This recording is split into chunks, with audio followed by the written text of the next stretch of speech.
All right, let's talk about the Texas Longhorns, one of the best teams in college football. I think they've proven it the last couple of seasons, transition to the SEC and prove a lot of doubters wrong. Now they're set up for a big 2025. All eyes are turned on the quarterback position, but there's another breakout star that no one is talking about that I think Texas fans should be really excited about. He's going to be a key piece for them going forward. We'll talk about that in just a second. But first, I'm Nick, and this is Saturday Morning Inspection.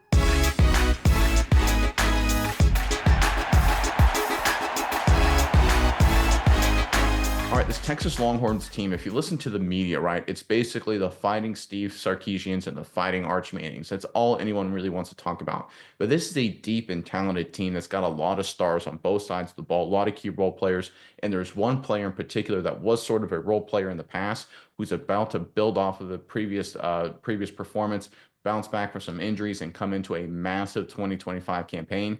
Let's pull up this report courtesy of Athlon Sports. On pace to make a full recovery following a devastating injury, Texas tailback CJ Baxter is projected to make lots of noise next fall. According to On3's Ari Wasserman, who's a really smart guy at On3 Sports, highly recommend you guys check him out if you don't read his stuff.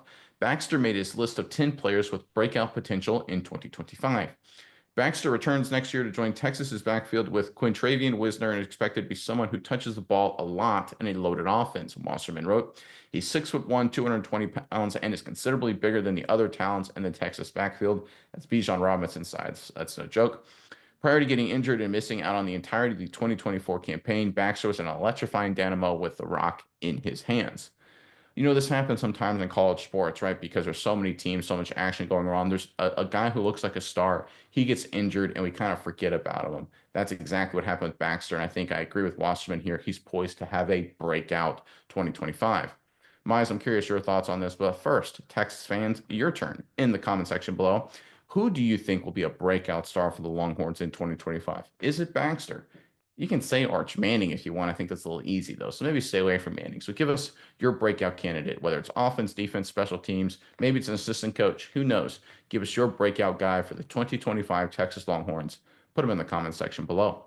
But, Miles, what do you think of this latest news for Texas?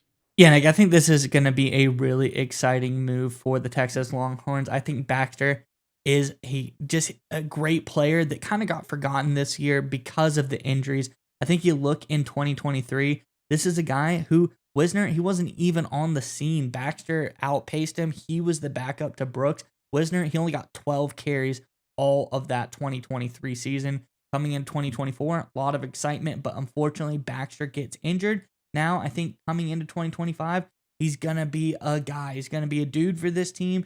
And it's purely because he has the same explosiveness, the same ability to be a home run hitter, but he also has the size to be able to punch it in and score the touchdowns for the Longhorns. I think you look at what Wisner did, he only scored 5 touchdowns on double the amount of carries of Baxter in 2023, just showing this ain't the guy to be able to punch the rock in. I think a guy like Baxter with that little bit of extra 20, 30 more pounds, a couple extra inches is going to allow him to be really successful in doing that job.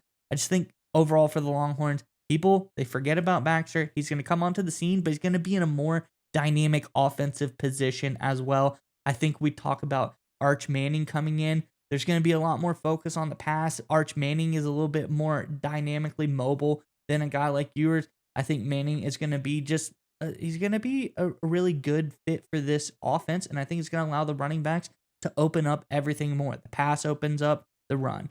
A little bit of scrambling from Arch Manning opens up the run. I think it's going to be a really exciting time for the Longhorns.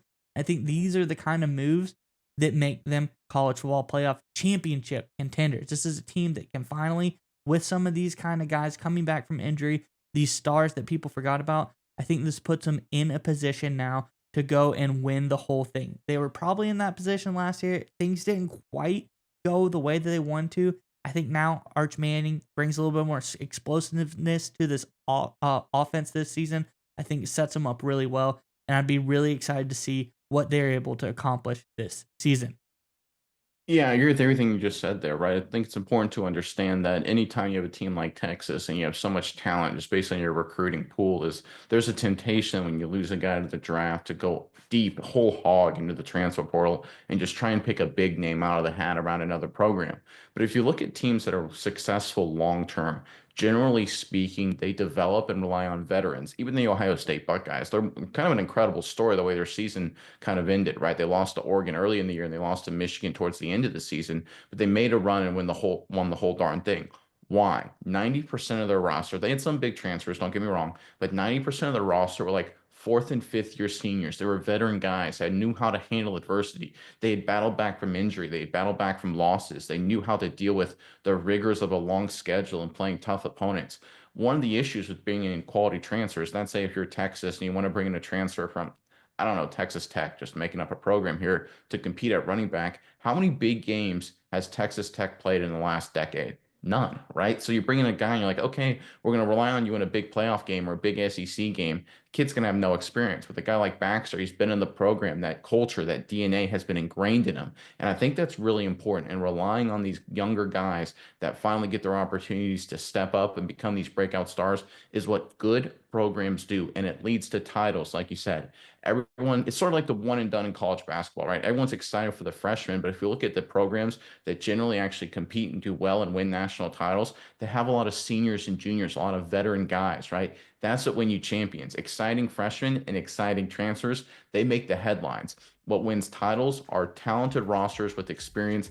That's exactly what Texas has. That's exactly what Baxter brings to the table. I agree 100%. I think he will be a breakout star for this Longhorns team as they make another run at a college football national title. And I think this time with Arch Manning behind center, they got a great chance to win it all.